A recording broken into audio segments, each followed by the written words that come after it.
저희가 이사야서를 살펴보고 있습니다. 특별히 이사야서 그 후반부 40장부터 시작되는 후반부는 바벨론 포로 70년이 지나고 난 후에 이루어질 그런 하나님의 회복 그리고 하나님의 새로운 일에 대한 것들을 기록하고 있습니다. 비록 이사야 선지자는 이 포로 기간이 시작되기 전에 살았던 선지자지만 믿음 안에서 70년 포로 기간이 지나고 그 후에 무슨 일이 일어날 것인가에 대해서 예언을 남기고 있습니다. 그래서 후반부 내용은 특별히 포로 기간 70년이 끝나고 나서 이스라엘에게 행하실 그런 하나님의 새로운 일에 대한 구원과 회복에 대한 일들을 예언하고 있습니다. 자, 그런 의미에서 이 이사야서 후반부의 주제는 하나님이 행하실 새로운 일입니다. 새로운 일. 저희가 2023년도에 기대하고 또 기도하고 있는 것이 하나님께서 행하실 새로운 일이지 않습니까? 하나님이 행하실 새로운 일에 대한 것입니다. 그리고 그것은 구원과 회복이며 또한 동시에 심판과 멸망입니다. 오늘 본문 말씀을 읽어보시면 전반부와 후반부가 명백하게 갈라지는 것을 볼 수 있습니다. 1절부터 7절까지와 그리고 8절부터 16절까지가 정확하게 대비가 됩니다. 전반부는 뭐예요? 섬들과 민족들과 또 열방들에게 내릴 하나님의 심판과 멸망의 말씀을 선포하고 있고요. 그리고 이어지는 8절부터 마지막 16절까지는 야곱에게 그리고 하나님의 백성에게 아브라함에게 자손에게 주시는 구원과 회복에 대한 말씀을 선포하고 있습니다. 네, 여러분, 하나님께서 새로운 일을 행하신다고 할 때는 항상 이 두 가지로 나타난다고 하는 것을 기억하셔야 됩니다. 항상 축복으로만 나타나는 것이 아니에요. 뭔가 하나님이 새로운 일을 행하시면 그 일이 어떤 사람에게는 구원이고 회복이고 축복이지만 똑같은 일이 어떤 사람에게는 심판이고 멸망이 될 수 있다고 하는 것을 기억하시기 바랍니다. 그리고 이 일이 어떻게 판가름 나느냐 하면 어떤 하나님의 말씀을 받느냐에 의해서 판가름 납니다. 자, 오늘 이 말씀이 두 부류의 사람에게 주어지는 것을 볼 수 있습니다. 첫 번째 부류의 사람은 누구예요? 섬들아, 민족들아, 열방들아 라고 부르는, 그러니까 섬하고 열방하고 이방은 다 뭐예요? 그러니까 하나님을 모르는 세상 백성들에 대한 그런 표현이죠. 그러니까 하나님을 모르는 사람들에게 주어지는 말씀이 1절부터 7절이라면 이 야곱에게 그리고 하나님의 백성에게 아브라함에게 자손에게 다 같은 표현인데 하나님을 경외하며 하나님을 섬기는 하나님의 백성에게 주어지는 말씀이 8절부터 16절입니다. 그래서 우리가 어떤 하나님의 말씀을 받느냐에 따라서 어떤 하나님의 일을 결정하느냐가 결정됩니다. 우리가 2023년 시작하면서 계속 기도했던 것이 뭐예요? 하나님의 말씀이 임하기를 기대하지 않았습니까? 왜 그렇죠? 새로운 하나님의 일은 하나님의 말씀이 임하는 것으로부터 시작하기 때문에 그렇다고 했습니다. 그리고 이 임하는 하나님의 말씀은 오늘 이사야서 말씀에 의하면 두 종류의 사람에게 두 종류의 말씀으로 임하는 양면성이 있는 것을 보게 됩니다. 저는 2023년 모든 여러분들이 야곱에게 임하는 하나님의 말씀을 받게 되는 해가 되기를 축복합니다. 섬들에게 임하는 하나님의 말씀을 받지 않기를 예수의 이름으로 축복합니다. 자, 하나님이 일을 행하시면 반드시 두 가지 반응이 일어납니다. 하나님을 모르는 백성에게는 뭐예요? 심판이고 재앙이고, 반대로 하나님을 경외하고 하나님을 섬기는 백성에게는 축복이고 구원입니다. 자, 그래서 고린도 후서에 보면 뭐라고 얘기하냐면 2장 15절 16절에 이렇게 얘기합니다. 시작. 우리는 구원받는 자들에게나 망하는 자들에게나 하나님 앞에서 그리스도의 향기니 이 사람에게는 사망으로부터 사망에 이르는 냄새요 저 사람에게는 생명으로부터 생명에 이르는 냄새라. 누가 이 일을 감당하리요? 하나님의 말씀이 선포되고 임할 때, 바울이 우리가 하나님의 사람인데 하나님의 사람이 하나님의 말씀을 선포할 때 그것은 그리스도의 향기인데 그리스도의 향기가 어떤 사람에게는 생명의 향기고 어떤 사람에게는 사망의 향기라는 거예요. 하나님의 말씀이 어떤 사람에게는 사망의 향기고 어떤 사람에게는 생명의 향기입니다. 그래서 하나님을 공의로 만나는 자들에게는 그날은 심판과 멸망의 크고 두려운 날입니다. 그러나 하나님을 은혜와 사랑으로 만나는 자들에게는 그날은 구원과 회복의 날입니다. 그래서 오늘 본문 말씀은 이 두 종류의 만남을 대비시키고 있습니다. 그러니까 하나님을 공의로 만날 것인가 아니면 하나님을 사랑과 은혜로 만날 것인가? 자, 그리고 그것은 각 사람의 선택입니다. 예수 그리스도를 통하여 은혜의 옷을 입은 자들, 거룩한 옷을 입은 자들은 그날이 어떤 날이에요? 그날 하나님을 만나는 날인데 그날이 어떤 날입니까? 은혜의 주를 만나는 날이에요. 은혜와 사랑의 하나님을 대면하게 되는 날이에요. 이것은 꼭 죽고 나서 하나님을 대면할 때만이 아니라 우리 가운데 하나님이 일하시는 그 카이로스의 순간을 얘기합니다. 그러니까 살아가는 동안에도 우리가 순간순간 하나님을 경험하고 또 하나님의 일을 경험하는 그런 카이로스의 순간들이 있는데 그것이 하나님을 대면하는 거죠. 영적으로 하나님을 대면하는 건데 그 대면하는 순간이 뭐가 된다는 거예요? 은혜와 구원의 날이 된다는 거예요. 그런데 예수 그리스도로 옷 입지 않은 자들에게는 그 하나님을 대면하는 순간이 뭐예요? 공의의 순간이 된다는 거예요. 공의라고 하는 것은 누구도 하나님 앞에 우리의 의로움을 가지고 설 수 없어요. 공의를 가지고 하나님을 대면하게 되면 큰일 납니다. 예? 공의를 가지고 하나님을 대면하면 큰일 납니다. 그래서 여러분 우리가 절대로 하나님 앞에서 해서는 안 되는 말이 있어요. 그게 뭔지 아십니까? 억울해요, 이런 말이에요. 억울해요. 이 얘기는 잘못 꺼내시잖아요. 본전도 못 건집니다. 억울해요라고 하는 건 뭐냐면 하나님하고 공의를 따져보자는 얘기거든요. 그렇잖아요. 억울합니다. 이건 나에게 영어로 보면 it's not fair. 공평하지 않습니다. 억울합니다. 이 얘기를 꺼내는 건 공의를 하나님 앞에 따져보자는 건데 이건 여러분 꺼내시면요 본전도 못 건집니다. 우리는 은혜의 하나님을 만나야지 공의의 하나님을 대면하면 안 돼요. 공의의 하나님을 대면하면 안 돼요. 항상 하나님 앞에 나아가실 때는 어떻게 나가셔야 됩니까? 은혜를 간구하면서 나가셔야 돼요. 우리가 하나님 앞에 나갈 때는 버러지 같은 야고바 그러잖아요. 이 버러지 같은 자가 이러고 나가야 하나님의 은혜를 만나게 되죠. 그거는 공평하지 않습니다. 이건 억울합니다. 이거 목을 뻣뻣하게 들고 나가면 큰일 납니다. 그럼 하나님 뭐라 그러셨어요? 그래? 그럼 공의를 한번 따져볼까? 그러면 그 다음에 무슨 말이 임하는 거예요? 섬들아 이러고 하신 말씀이 임하는 거예요. 41장 1절부터 7절 말씀이 임하는 겁니다. 섬들아 민족들아 잠잠하라. 근데 하나님께서 참 이상하세요. 잠잠하라 그래놓고 또 힘을 내라 말하라. 한번 네 할 수 있는 거 다 해봐라 이런 뜻이거든요. 네 할 수 있는 거 다 해봐라 이 뜻이에요. 네가 힘을 내서 나하고 한번 변론해보자. 이렇게 나가면 여러분 이거는요 정말 공기 탁해지는 겁니다. 하나님 앞에 나갈 때 어떻게 나가셔야 돼요? 은혜를 간구하며 나가요. 은혜의 주를 만나야 돼요. 은혜의 하나님을 대면해야 돼요. 버러지 같은 야고바 사실 그게 우리의 진짜 아이덴티티예요. 정말 우리 하나님 앞에서 버러지 같은 자고 쓸모없는 먼지 같은 자고 그 자세로 나갔을 때 은혜의 하나님을 대면하게 되지만 그렇지 않고 뭔가 따져보려고 하고 억울하다고 하고 권리를 주장하고 이건 여러분 큰일 납니다. 그 하나님은 절대 만나시면 안 됩니다. 그렇게 하나님을 대면하시면 안 돼요. 그리고 그것은 저와 여러분의 선택입니다. 무엇을 선택하시겠습니까? 어떤 하나님을 만나기를 선택하시겠습니까? 공의의 하나님입니까? 아니면 은혜 하나님입니까? 은혜 하나님을 만나신 여러분 되시기를 주의 이름으로 축복합니다.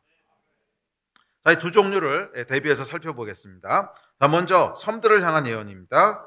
1절부터 7절인데요. 다시 한번 읽어보겠습니다. 이게 참 숨막히는 예언이에요. 숨막히는 말씀이에요. 1절부터 7절 다시 읽습니다. 시작. 섬들아 내 앞에 잠잠하라. 민족들아 힘을 새롭게 하라. 가까이 나오라. 그리고 말하라. 우리가 서로 재판 자리에 가까이 나아가자. 누가 동방에서 사람을 일깨워서 공의로 그를 불러 자기 발 앞에 이르게 하였느냐. 열국을 그의 앞에 넘겨주며 그가 왕들을 다스리게 하되 그들이 그의 칼에 티끌 같게 그의 활에 불리는 초계같이 하며 그가 그들을 쫓아가서 그의 발로 가보지 못한 길을 안전히 지났나니 이 일을 누가 행하였느냐. 누가 이루었느냐. 누가 처음부터 만대를 불러내었느냐. 나 여호와라. 처음에도 나요. 나중 있을 자에게도 내가 곧 그니라. 섬들이 보고 두려워하며 땅끝이 무서워 떨며 함께 모여와서 각기 이웃을 도우며 그 형제에게 이르기를 너는 힘을 내라 하고 목공은 금장색을 격려하며 망치로 고르게 하는 자는 매질꾼을 격려하며 이르되 땜질이 잘 된다 하니 그가 못을 단단히 박아 우상을 흔들리지 아니하게 하는도다. 아멘. 예. 앞서 얘기했지만 여기서 뭐 섬들아, 민족들아, 열방들아 이건 다 뭐예요? 하나님을 모르고 또 더 나아가서 하나님을 대적하는 세상을 지칭하는 말들입니다. 하나님께서 이들을 부르십니다. 예, 부르시는데 1절과 2절에 보면 이렇게 부르십니다. 우리 다시 한번 읽습니다. 시작. 섬들아 내 앞에 잠잠하라. 민족들아 힘을 새롭게 하라. 가까이 나오라. 그리고 말하라. 우리가 서로 재판자리에 가까이 나아가자. 누가 동방에서 사람을 일깨워서 공의로 그를 불러 자기 발 앞에 이르게 하였느냐. 열국을 그의 앞에 넘겨주며 그가 왕들을 다스리게 하되 그들이 그의 칼에 티끌 같게 그의 활에 불리는 촉에같이 하매. 여러분 모든 사람은요 하나님의 부르심을 받는 날이 옵니다. 그것은 꼭 이 세상을 마치고 죽었을 때만 부르심을 받는 것이 아니라 이 땅을 살아가는 동안에도 하나님께서 부르시는 날이 있어요. 오라 나와라, 나하고 대면하자 부르시는 날이 있다는 거예요. 그것을 우리가 카이로스 타임이라고도 부르고 또 뭔가 하나님이 행하시는 일을 경험하는 때지요. 또 영적으로 깊게 하나님을 만나는 때이기도 합니다. 하여간 하나님께서 부르시는 때가 있어요. 모든 사람에게는 부르심은 받는 날들이 있습니다. 부르심을 받는 날들이 있습니다. 영원히 창조주 하나님을 대면하지 않을 것처럼 착각하고 살지만 사실은 그렇지 않습니다. 하나님이 부르시는 날들이 반드시 있습니다. 반드시 있어요. 당연히 이 땅에서의 삶을 다 마치게 되면 하나님 앞으로 나아가서 부르심을 받겠지만 이 땅을 살아가는 동안에도 여러분 영원히 하나님을 대면하지 않을 것이라고 착각하지 마십시오. 하나님을 대면하는 날이 옵니다. 하나님이 부르시는 날이 있습니다. 저와 여러분도 마찬가지입니다. 그래서 오늘 본문 말씀에 보시면 1절에 뭐라 그래요? 가까이 나오라. 가까이 나오라. 부르시는 거예요. 가까이 나오라. 부르시는 날이 있습니다. 자, 그런데 그날이 어떤 날입니까? 자, 1절에 보면 서로 재판 자리에 가까이 나아가자. 그러니까 하나님이 뭐예요? 시비를 따져보자 그러고 부르는 거예요. 이렇게 부르시는 날을 맞이하면 안 된다는 거예요. 8절부터 부르시는 그 부르심을 들어야지 이렇게 부르시는 날을 맞이하면 안 돼요. 하나님 뭐라고 부르시는 거예요? 이 하나님을 경외하지 않고 또 하나님을 두려워하지 않는 자들을 부르시는데 뭐라고 부르세요? 재판 자리에 가까이 나아가자. 시시비비를 가려보자. 그러고 부르십니다. 자, 2절에서 뭐라 그럽니까? 또 공의로 그를 불러 자기 발 앞에 이르게 하였느니라. 그러니까 공의에 대해서 따져보자는 거예요. 하나님은 두 속성이 있으시죠. 공의이시고 사랑이신데 8절부터 이어지는 두 번째 만남에서는 사랑의 하나님을 만나게 되지만 1절에서 뭐라 그래요? 2절에서는 공의의 하나님이 지금 부르시는 거예요. 공의의 하나님을 대면하러 나가는 거예요. 이렇게 하나님을 만나면 절대로 안 됩니다. 공의를 논하시는 날. 여러분이 하나님을 대면하는 날이 공의를 논하시는 날이 되지 않기를 축복합니다. 재판하는 날이 되지 않기를 주의 이름으로 축복합니다. 하나님께서 섬들과 민족들을 부르시는데 재판 자리로 부르십니다. 하늘의 법정으로 부르십니다. 시시비비를 따져보자는 거예요. 그러면서 뭐라 그러시냐면 이들에게 세 가지를 말씀하십니다. 잠잠하라, 힘을 새롭게 하라, 말하라. 앞서도 얘기했지만 잠잠하라 그러놓고 또 말하래요. 그러니까 이거 무슨 말이냐면 하고 싶은 거 다 해보라는 거예요. 다 해봐라. 너희가 힘을 내라. 정말 힘을 내가지고 내 앞에 변론해봐라. 네가 정말 공의로운지, 네가 정말 옳은지, 네 생각이 정말 맞는지 네 힘을 다해서 변론해봐라. 힘을 다해서 변론해봐라. 말하라. 그러니까 할 수 있는 말을 다 해보라 이거죠. 하나님과 겨루어야 되니까 정말 이때는 힘을 내야 됩니다. 이렇게 하나님을 대면하면 여러분 진짜 힘을 내셔야 됩니다. 왜? 하나님과 겨루셔야 돼요. 하나님과 겨루셔야 돼요. 그래서 해보고 싶은 거 다 하라는 거예요. 정말 하나님 없이도 네가 의로울 수 있다고 생각하느냐? 정말 네가 하나님 없이도 안전할 수 있다고 생각하느냐? 그래 할 수 있는 거 다 해보고 변론할 수 있는 대로 다 변론해보아라. 그런데 결과가 뭡니까? 이들의 변론이요 한 구절도 등장하지 않아요. 말하라, 변론하라 그랬는데 한 구절도 등장하지 않고 이어지는 2절, 3절, 4절, 5절, 7절이 다 하나님의 말씀입니다. 그러니까 잠잠해졌다는 거예요. 잠잠해졌다는 거예요. 한마디도 변론하지 못합니다. 네, 그래요, 여러분. 정말로 공의의 하나님 앞에 우리가 딱 서는 순간에요, 우리는 한마디도 못할 거예요. 정말 한마디도 못하고 숨이 탁 막힐 거예요. 아이고 큰일 났다, 이 생각밖에 안 들 거예요. 그 순간에 여러분, 우리의 유일한 소망은 뭔지 아십니까? 예수 그리스도의 십자가예요. 그거밖에는 없어요. 우리가 십자가가 어떤 것인지를 잘 인지하지 못하는 것은 하나님을 대면하여 서본 적이 없기 때문에 그래요. 정말 공의의 하나님 앞에 딱 서는 순간이 오잖아요.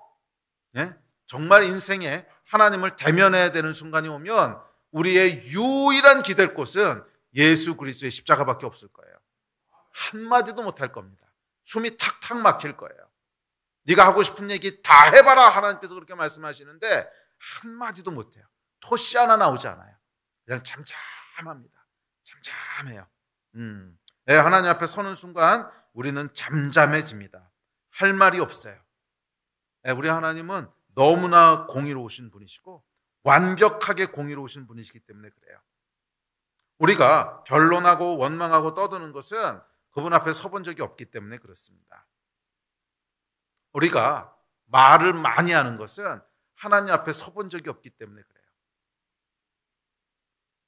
사람이요, 타락한 인간이 공의로운 하나님 앞에 딱 서면요, 잠잠해집니다. 아무 얘기도 하지 못해요. 아무 얘기도 하지 못해요. 완전하신 하나님의 공의를 보는 순간, 흠이 없으신 하나님의 공의를 보는 순간 우리는 아무 말도 하지 못하게 됩니다.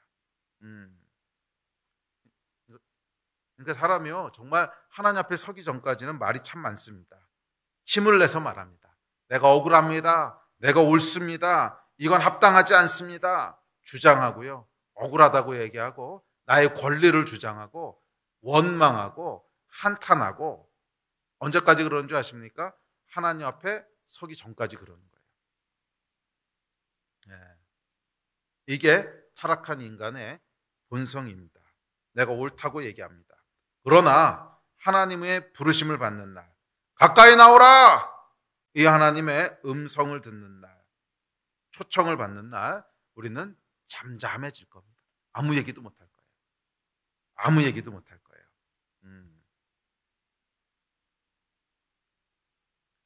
그분이 행하신 모든 것이 완전하고 그분의 존재 자체가 의이기 때문에 그렇습니다. 우리는 어떤 존재예요? 그분 앞에 지렁이 같은 존재예요.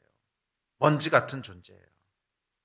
그러므로 여러분, 이 공의의 하나님을 만나지 않으시려면 말을 조심하십시오.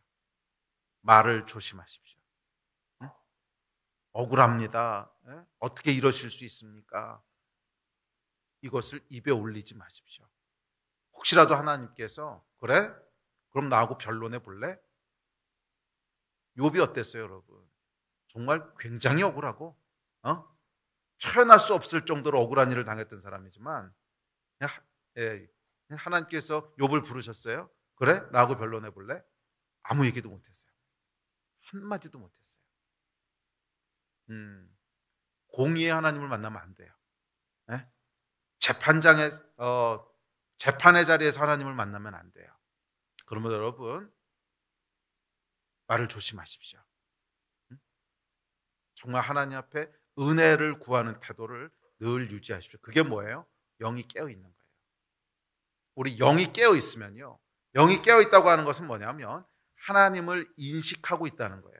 영의 기능이 뭡니까? 하나님을 인지하는 기능이거든요. 그래서 영이 깨어 있다고 하는 것은 하나님을 인식하고 있다는 거예요. 네. 하나님은 어떤 것을 인식합니까? 완전하심을 인식합니다. 거룩하심을 인식합니다. 공의로우심을 인식합니다.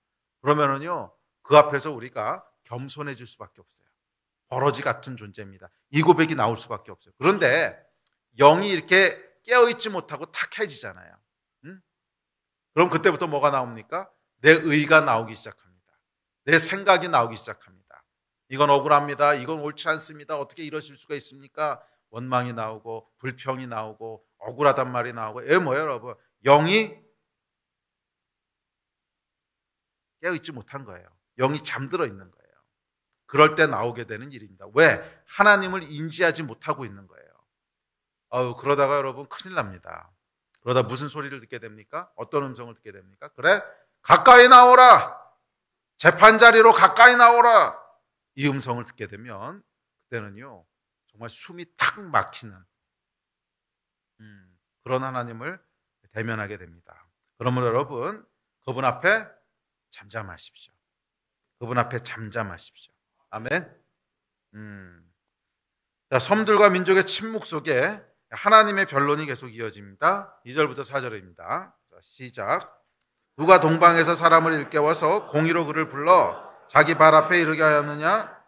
열국은 그의 앞에 넘겨주며 그가 왕들을 다스리게 하되 그들이 그의 칼에 티끌 같게 그의 활에 불리는 초계 같게 하매 그가 그들을 쫓아가서 그의 발로 가보지 못한 길을 안전히 지났나니 그 일들을 누가 행하였느냐? 누가 이루었느냐? 누가 처음부터 만대를 불러내었느냐? 나 여호와라. 처음에도 나요, 나중 있을 자에게도 내가 곧 그니라. 아멘. 여기 2절 3절에서 누가 동방에서 사람을 일깨워서, 이건 아마 그 70년 만에 포로 귀환을 선포하는 고레스 왕에 대한 상징적인 표현일 거고, 그리고 더 궁극적으로는 구원하실 예수 그리스도에 대한 그런 묘사일 겁니다. 근데 약간 이 중요한 건 뭐냐면 하나님께서 누가 너희 민족을 해방하고 누가 세상의 역사를 주관하느냐, 이 얘기를 지금 말씀하시는 거예요. 누가 지금 세상 역사를 주관하느냐, 누가 왕들을 세우고 누가 나라를 망하게 하고 누가 왕들을 흥하게 하고. 그래서 이게 뭐라 그래요? 그의 발로 가보지 못한 길을 안전히 지났나니. 이건 무슨 뜻이냐면 이제 나중에 고레스가 그 나라를 차지할 때 정말 편안하게 차지하거든요. 뭐 큰 전쟁 겪지 않고 차지합니다. 누가 그렇게 했느냐, 이거 물어보는 거예요. 그러니까 하나님께서 모든 세상 역사의 주관자시라고 하는 얘기를 지금 하고 계신 겁니다. 누가 이 일을 행했느냐? 누가 동방에서부터 사람을 세웠고 누가 이 일을 행했고 누가 이 일을 누가 이루었고 누가 처음부터 만대까지 불러내었느냐? 그러고 뭐라 그러세요? 나 여호와라. 나 여호와라. 이게 여러분 하나님의 변론입니다. 뭐예요? 우리 하나님이 만물의 주관자시라는 거예요. 역사의 주관자시라는 거예요. 그러니까 하나님께서는 단순히 공의로우실 뿐만이 아니라 역사의 창조주이시고 주관자세요. 이게 무슨 말이냐면 마음대로 하실 권리가 있으시다는 거예요. 설령 공의롭지 않다고 할지라도, 물론 하나님은 그 공의로움을 절대 깨지 않으세요. 그러나 설령 공의롭지 않다고 할지라도 그래도 하나님은 어떤 분이세요? 마음대로 할 수 있는 권리가 있으신 분이시라는 거예요. 내가 만들었고 내가 주장하고 내가 세우고 내가 패하고 내가 행한다는 거예요. 만물의 주관자시라는 거예요. 하나님은 여러분 세우기도 하시고 흩으시기도 하십니다. 그분은 마음대로 할 수 있는 권리가 있으십니다. 저와 여러분의 인생 가운데도 우리 하나님은 어떤 분이세요? 마음대로 행하실 권리가 있으신 분이세요. 단순히 공의로우신 분이 아니라 마음대로 행하실 권리가 있으신 분이세요.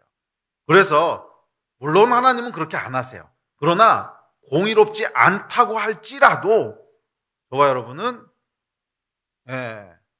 그 공의를 논하면 안 돼요. 왜? 마음대로 할 권리가 있으신 분이시거든요. 그 바울이 그 얘기 하잖아요. 토기장이와 토기가 자기를 만든 토기장이한테 이렇다 저렇다 말할 수 있느냐? 그건 토기장이 마음이다. 말하면 안 된다는 거예요. 그것이 하나님 앞에서 우리의 태도인 줄 믿습니다. 물론 하나님께서는 공의를 절대로 깨지 않으세요. 우리에게 억울한 일을 절대로 행하지 않으세요. 그러나 그렇지 않다 할지라도 우리는 하나님 앞에서 공의를 논할 수 없어요. 그분은 마음대로 할 수 있는 권리가 있으신 분이세요. 아멘. 이것이 합당한 태도인 줄 믿습니다. 우리가 이 태도를 잃어버릴 때 어떤 하나님의 초청을 받게 돼요? 재판장으로 나오라는 초청을 받게 되는 거예요. 이 태도를 잃어버릴 때 하나님께서 나와 변론하자 부르시는 거예요. 언제 우리가 야곱의 음성을 듣게 됩니까? 이 태도를 유지할 때. 나는 버러지 같은 자입니다. 나는 톡입니다. 하나님 마음대로 하실 수 있습니다.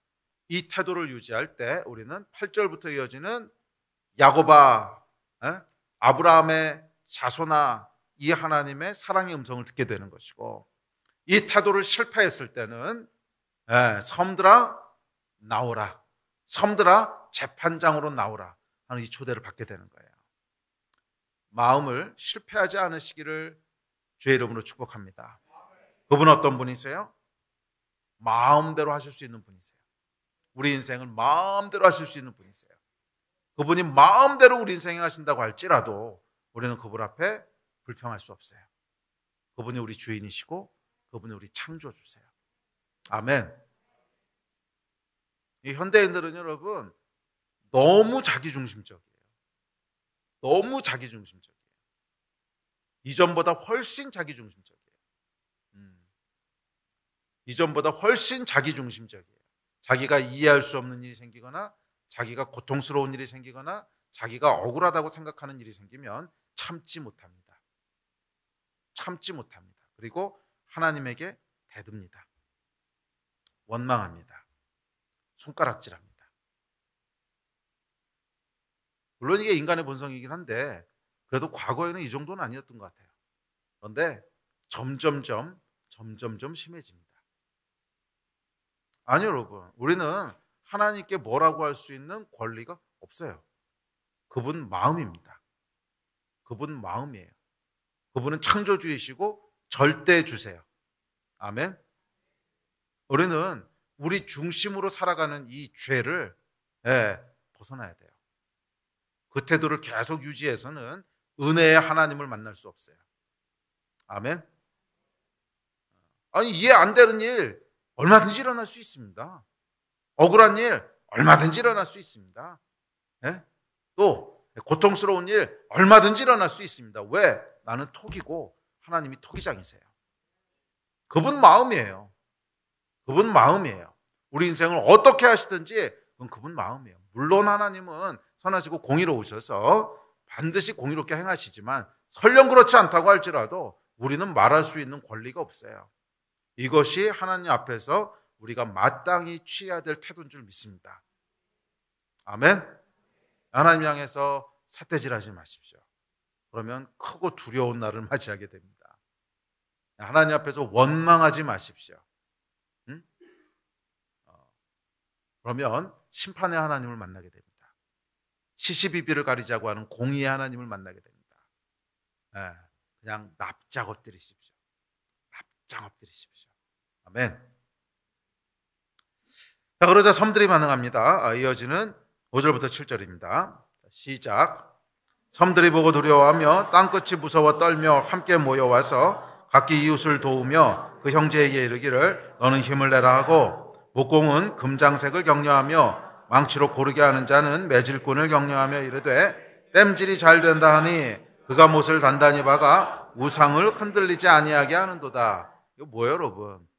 처음에 뭐 형제들에게 힘내자 어쩌자 해서 좋은 말인 줄 알았죠. 그게 전혀 아니고, 이 하나님의 그 임재 앞에, 크고 두려운 날 앞에 회개하고 돌아오는 것이 아니고 우상을 열심히 만든다는 거예요. 우상을 열심히 만든다는 거예요. 섬들이 두려워하고 땅끝이 무서워 떱니다. 그러고 뭐 합니까? 우상을 만들어서 흔들리지 않게 튼튼히 세웁니다. 끝까지 하나님께 항복하지 않아요. 끝까지 하나님을 의지하지 않아요. 참 역사를 보면 재밌는 사실을 발견하게 되는데 하나님을 대적하던 자들은요 끝까지 대적한다는 거예요. 참 신기해요. 아니 그 정도 얻어맞았으면 돌이킬 것 같은데 안 돌이켜요. 끝까지 대적합니다. 바로를 보십시오. 바로가 10가지 재앙을 당하잖아요. 10가지 재앙을 당하는 중간에 나라가 완전히 거덜났습니다. 그래서 신하들이 뭐라 그러죠? 왕이여 아직도 모르시겠습니까?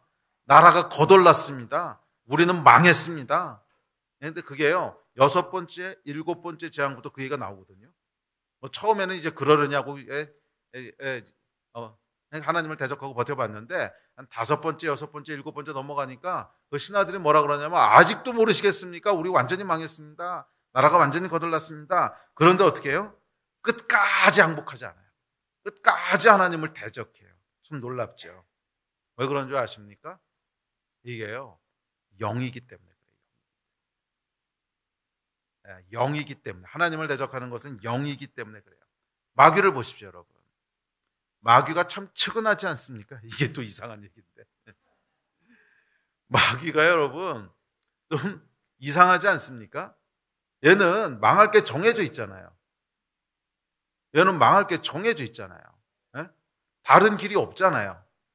그리고 본인도 알잖아요. 본인도 알아요. 예? 끝에 가면 어떻게 돼요? 결국 패한다는 걸 알아요. 결국 저기 무적행에 들어간다는 걸 알아요. 그런데 회개 안 하잖아요. 참 이상하죠. 그런데 끝까지 하나님을 대적하잖아요. 왜? 이게 영이에요. 영. 이게 영입니다. 그래서 뭐 개인도 마찬가지입니다.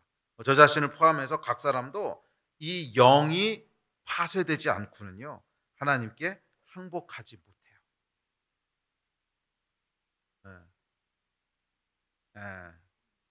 이 엄중한 하나님의 심판의 말씀 앞에서도 우상을 튼튼히 세우고 완악함을 벗어나지 못합니다.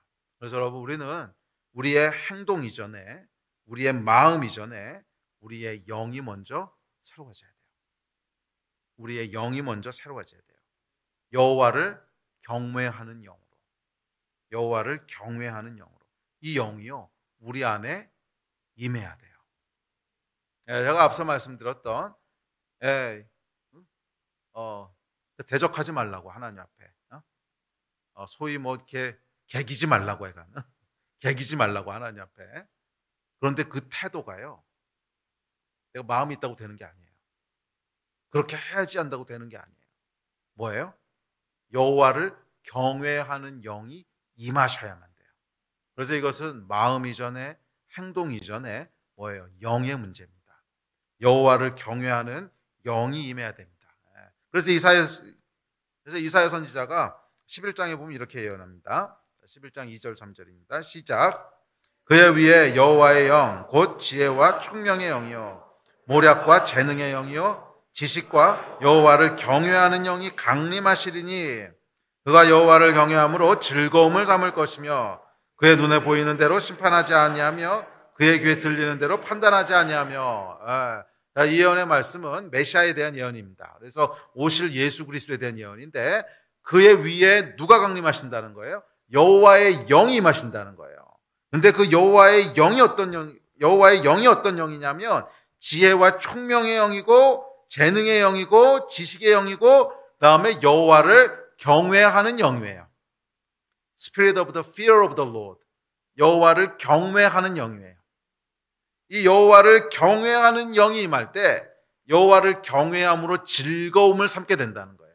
이것이 예수 위에 임하셨던 여호와의 영입니다. 그리고 그 영이 동일하게 누구에게 임한다는 거예요? 저와 여러분에게 임한다는 거예요. 그게 십자가와 부활 승천의 축복이잖아요. 예수께서 십자가를 지시고 부활하고 승천하심으로 예수 위에 역사하셨던 여호와의 영이 우리 모든 사람에게 강림하신다는 거 아닙니까? 이 영이 임해야 된다는 거예요. 그러니까 하나님 앞에서 우리가 이 납작 엎드리는 겸손한 태도를 갖게 되는 것은 세상의 영으로는 절대로 못한다는 거예요. 바로가 그것을 보여주고 있잖아요. 아무리 얻어맞고 아무리 크고 아무리 위대한 하나님의 능력과 그분의 임재를 내면해도 그 앞에 구부리지 않아요. 참 놀랍죠. 마귀는요, 망하는 걸 알아요. 결과가 결국엔 자기가 지고 망하고 패하는 걸 알아요. 그래도 절대로 구부리지 않아요. 이게 영이기 때문에 그래요. 그러면 여러분, 여호와 하나님 앞에 납작 엎드리는 길은 하나밖에 없습니다. Spirit of the fear of the Lord. 여호와를 경외하는 영이 우리 위에 강림하셔야 돼요. 여호와를 경외하는 영이 우리 위에 강림하셔야 돼요. 아멘. 이 영을 받으시는 여러분 되시기를 주의 이름으로 축복합니다. 이 영을 받은 자만이 그래서 여호와의 심판의 법정을 벗어나 그분의 은혜의 집안으로 들어가게 되는 거예요. 이 여호와를 경외하는 영을 받지 못한 자들은 시간이 지날수록 제가 그걸 더욱 깊게 보게 돼요. 그러니까 저도 옛날에는 그냥 사람의 의지로, 사람의 생각으로 여호와 앞에 엎드릴 수 있는 줄 알았어요. 저도 엎드릴 수 있다고 생각을 했고 주위에 있는 사람들도 이 진리를 깨달았는데 당연히 하나님이신 걸 인정하고 믿는데 당연히 우리가 죄 있는 걸 인정하는데 우리의 생각과 의지로 엎드릴 수 있는 줄 알았어요. 그런데 시간이 지나면서 보게 되는 진리는 뭐냐면 인간은 그렇지 못한다는 거예요. 우리의 생각과 우리의 힘과 우리의 의지로는 절대로 하나님 앞에 엎드릴 수 없는 게 인간이에요. 이게요. 시간이 지날수록 더 깊게 보게 돼요. 불가능하구나. 타락한 인간은 절대로 하나님 앞에 인간의 생각과 의지로 엎드려지지 않는구나. 아무리 하나님을 알고 아무리 하나님을 대면하고 아무리 큰 기적과 이사를 경험해도 절대로 인간은 그 고집을 꺾지 않는구나. 그러면 여호와의 영, 여호와를 경외하는 영, 그 영이 우리 안에 깊게 역사하실 때만이 성령님의 은혜와 도우심 가운데 우리가 엎드려지게 되는 거구나. 여러분, 시간이 지날수록 더 깊게 고백하게 돼요. 그래서 여호와 하나님 앞에 우리가 겸손하게 엎드린다고 하는 것은요, 기적이에요. 이게 가능한 일이 아니에요. 우리의 힘으로 가능한 일이 아니에요. 그것은 성령께서만 행하실 수 있는 일이에요. 이 진리를 여러분도 아셨으면 좋겠어요. 이건 정말 성령께서만 하실 수 있는 일이에요. 내가 아무리 노력하고 아무리 흉내내고 아무리 한다 그래도 절대로 안 돼요. 절대로 타락한 인간은 하나님 앞에 자기를 꺾지 않아요. 그러면 여호와의 영, 여호와를 경외하는 영, 그 영이 임할 때만 우리가 하나님 앞에 엎드리게 돼요. 이 영을 받으시는 여러분 되시기를 주의 이름으로 축원합니다. 오직 성령님만이 하실 수 있는 일이에요. 그리고 성령님은 십자가를 통해 우리에게 임하신 분이세요. 아멘. 자, 두 번째 예언이 있습니다. 야곱을 부르시는 예언입니다. 8절부터 16절입니다. 섬들과 민족을 부르셨듯이 하나님께서 야곱을 부르십니다. 자, 8절 9절입니다. 시작. 그러나 나의 종 너 이스라엘아, 내가 택한 야곱아, 나의 벗 아브라함의 자손아, 내가 땅끝에서부터 너를 붙들며 땅 모퉁이에서부터 너를 부르고 내게 이르기를 너는 나의 종이라, 내가 너를 택하고 싫어하여 버리지 아니하였다 하노라. 와, 이거 보면 여러분 전혀 다르게 하나님께서 부르십니다. 9절에 보면 너를 부르고 우리를 부르시는데 섬들과 민족들을 부르신 것과 다르게 부르세요. 똑같이 하나님께서 부르시는데 전혀 다른 목소리로 부르십니다. 섬들과 민족을 부르실 때는 뭐예요? 재판관이 부르시는 거예요. 재판관이 부르시는 거예요. 또는 검사가 부르는 거예요. 이게 얼마나 무서운지 여러분 아십니까? 예. 그런데 야곱을 부를 때는 전혀 다른 목소리로 부르세요. 나의 종 이스라엘아, 내가 택한 야곱아, 나의 벗 아브라함의 자손아. 와, 예. 그분의 백성을 부르시는 따뜻하고 자상한 음성이에요. 전혀 다른 종류의 부르심입니다. 그리고 이 부르심을 듣는 여러분 되시기를 주의 이름으로 축복합니다. 우리가 하나님을 대면해야 된다면 이 초청을 받으셔야 돼요. 이 초청을 받으셔야 돼요. 재판받으러 나오라는 초청장 받으시면 안 돼요. 재판받으러 나오라는 초청장 받으시면 안 돼요. 이 초청을 받으셔야 됩니다. 10절에 보면 이렇게 말씀하십니다. 시작. 두려워하지 말라. 내가 너와 함께함이라. 놀라지 말라. 나는 내 하나님이 됨이라. 내가 너를 굳세게 하리라. 참으로 너를 도와주리라. 참으로 나의 의로운 오른손으로 너를 붙들리라. 아멘. 아마 모르긴 몰라도 여러분 이게 2000년 교회 역사 가운데 가장 많은 사람이 위로를 받았던 구절이 아닐까. 한두 번은 여러분 다 들어보지 않았습니까?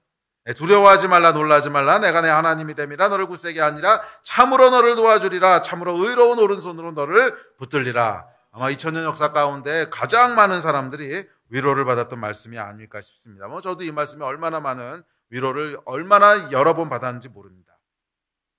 자, 섬들과 민족을 법정으로 부르셨을 때 하나님은 고소하는 분이셨어요. 재판관이셨고 검사셨어요. 그러나 야곱을 부르셨을 때 하나님은 변호하는 분이세요. 우리를 대신하여 변호하시는 분이시고 우리를 도와주시는 우리 하나님이십니다. 이 섬들은 여러분 하나님과 변론하고 다퉈야 됐지만 야곱은 하나님께서 우리를 위해 변론해 주셨습니다. 예. 이 섬들과 민족들은 공의의 하나님을 대면하지만 야곱은 은혜와 사랑의 하나님을 대면합니다. 이게 여러분 복음이에요. 이게 복음이에요. 여호와의 영, 여호와를 경외하는 영이 임한 자들은 이 부르심을 듣게 됩니다. 납작 하나님 앞에 엎드리는 자들, 나는 아무런 자격이 없는 자입니다. 주님 불쌍히 여겨 주십시오. 나는 그저 죄인일 뿐입니다. 나는 그저 버러지 같은 자고, 나는 그저 먼지고, 주 앞에 할 말이 없습니다. 주님 할 말이 없습니다. 이렇게 엎드리는 자들은요, 이 음성을 듣는 거예요. 어떻게 하나님 이러실 수 있습니까? 이 사람들은요, 섬들아 나오라, 이 초청장을 받게 되는 것이고요. 주님, 나는 주님 앞에 정말 I'm nothing. 나는 버러지 같은 자입니다. 그렇게 엎드리는 자는 이 하나님의 음성을 듣게 되는 줄 믿습니다. 하나님이 우리를 위해서 변호해 주시는, 우리를 위해서 싸우시는, 할렐루야. 이 음성을 듣는 여러분 다 되시기를 주의 이름으로 축복합니다. 그래서 여러분 마음을요 거칠게 하시면 안 돼요. 마음을 거칠게 하시면 안 돼요. 마음이요 부드러워야 돼요. 마음이 부드러워야 돼요. 왜냐하면 그 부드러운 마음 위에 여호와의 영이 임하시는 거거든요. 마음이 거칠잖아요. 그럼 여호와의 영이 일하시지 못해요. 마음을 거칠게 하지 마세요. 거친 게 뭔가 그냥 그렇게 표현하는 게 제일 적당한 표현인 것 같아요. 제가 이렇게 그러니까 목회를 하면서 많은 사람들을 만나지 않습니까? 많은 사람들을 만나보면 정말 사람이 이렇게 두 부류로 나누는 걸 봐요. 마음이 이렇게 거친 상태로 만나지는 분이 있어요. 네? 상담을 해보면 마음이 거칠어요. 그러니까 그 안에 뭐가 있냐면 막 쓴뿌리가 있고 원망이 있고 투덜거림이 있고 막 복수하고 싶은 미워하는 마음 막 이런 마음이 이제 막 그게 이제 마음이 거친 거거든요. 그러면요 말도 거칠어요. 그 마음을 가지시면 안 돼요. 그 마음을 가지신 분들은 결국 어떤 하나님의 초청장을 받게 된다고요? 재판받으러 나오라 그러는 거예요. 너 정말 그렇게 억울해? 그럼 나와봐. 나하고 시시비비 가려보자. 이 초청장을 받으시는 거예요. 마음을 부드럽게 하셔야 돼요. 마음을 부드럽게 하셔야 돼요. 마음이 부드럽다고 하는 것은 뭐냐면 하나님의 은혜를 구하는 마음. 나는 하나님의 은혜 아니면 안 됩니다. 나는 하나님의 은혜 아니면 안 되는 사람입니다. 나는 하나님의 은혜 아니면 1분도 살 수 없습니다. 주님 불쌍히 여겨 주십시오. 이거. 야, 우리 하나님은요 강자한테는 강하시고요 약자한테는 약하세요. 정말 약자한테는 한없이 약하세요. 정말 약자한테는 한없이 약하세요.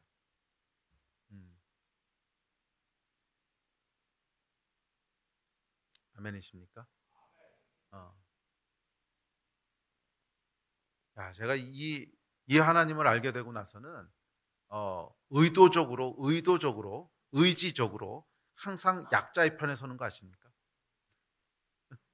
뭔가 사람들 사이에서도 문제가 생기잖아요. 뭔가 사람들 사이에서도 이제 문제가 생기면 절대로 갑이 안 되려고 노력을 해요. 정말로 그래요. 어떻게든지 을이 되려고 애를 써요. 왜냐하면 갑이 되는 순간 하나님하고 다퉈야 돼요. 을이 되는 순간 어떻게 되는지 아시죠? 하나님께서 변호하시기 시작해요. 정말이에요. 이거는 내가 을이 되는 순간 하나님께서 나를 위해 변호하기 시작하세요. 야, 우리 하나님은 약자에게 한없이 약하세요. 그러므로 여러분 절대로 갑이 되려고 그러지 마세요. 사람들은 다 갑이 되고 싶어 하죠. 을의 자리를 의지적으로 선택하세요. 의지적으로 선택하세요. 그것은 성경적인 것입니다. 하나님께서 뭐라고 그랬어요? 항상 말석을 의지적으로 선택하라 그랬잖아요. 상석에 가지 말라 그랬잖아요. 항상 의지적으로 말석을 선택하라 그랬잖아요. 의지적으로 여러분 을의 자리를 선택하십시오. 그러면 하나님이 여러분을 위해 변호하기 시작하세요. 하나님이 여러분을 위해 싸우기 시작하세요. 평생 이 진리를 놓치지 않으셨으면 좋겠어요. 평생 이 진리를 놓치지 않으셨으면 좋겠어요. 예. 그래서 항상 연약한 자의 자리에 서는 사람은 평생 하나님께서 여러분을 위해 싸우시고 여러분을 변호하시고 여러분 편에 서시는 은혜의 하나님을 만나게 될 겁니다. 그러나 강해지려고 하는 사람, 내 권리를 주장하려고 하는 사람, 그 사람은요 재판장에 가셔야 돼요.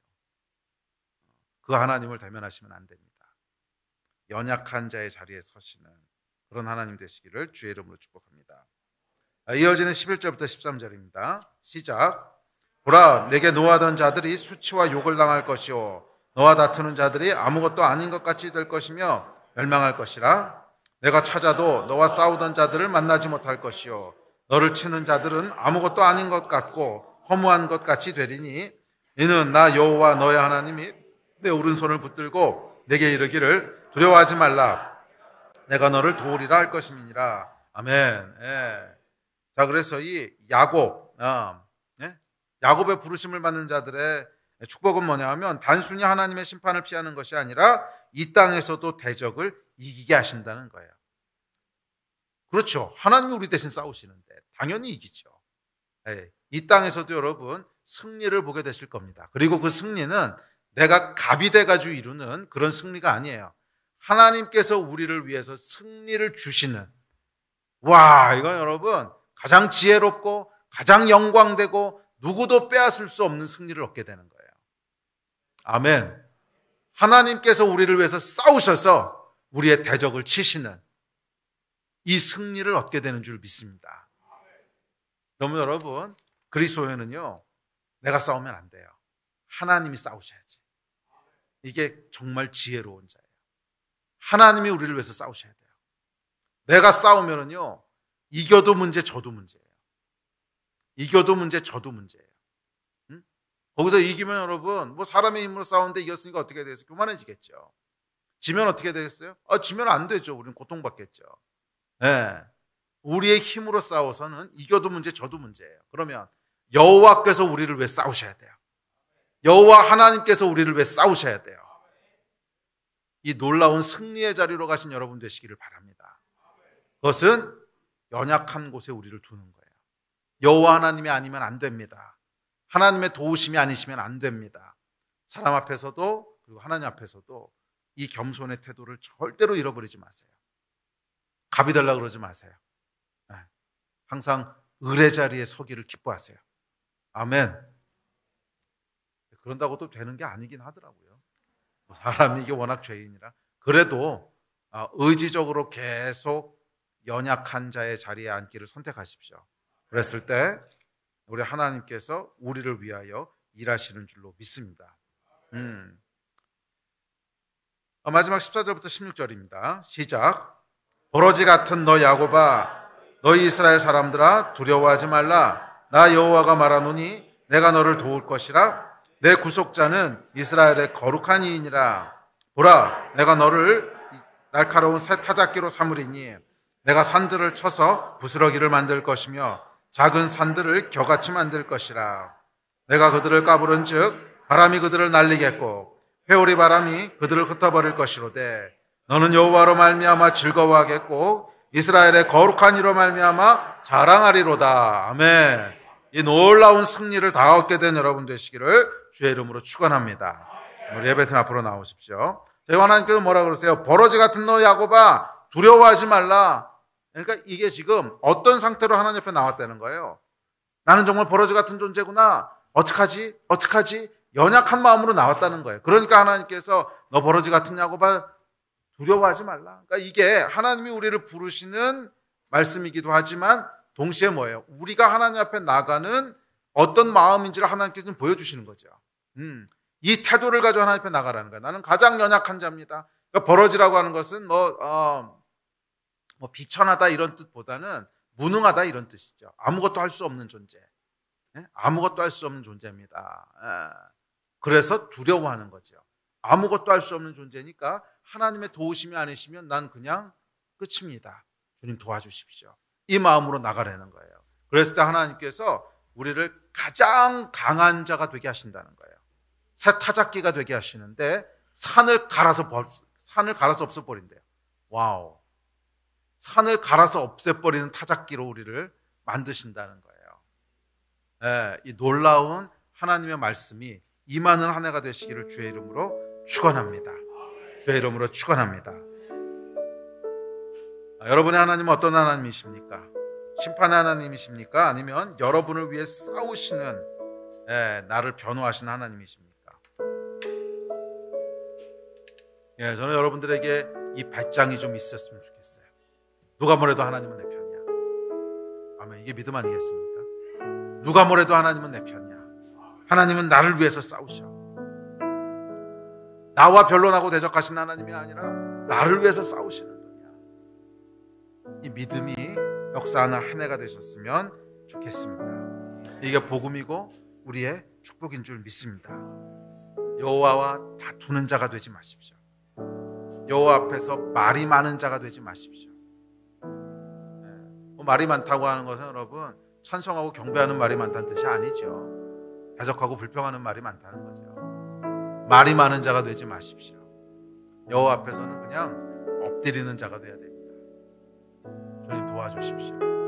나는 하나님이 아니시면 버러지 같은 자입니다. 주의 은혜가 아니면 하루도 살 수 없습니다. 아멘. 이 여호와를 경외하는 영이 임할 때 이 태도 위에 여호와를 경외하는 영이 역사하세요. 그리고 여호와를 경외하는 영이 역사할 때 우리가 그렇게 하나님 앞에 엎드리게 돼요. 이 축복이 저와 여러분 가운데 임한 한 해가 되기를 주의 이름으로 축원합니다.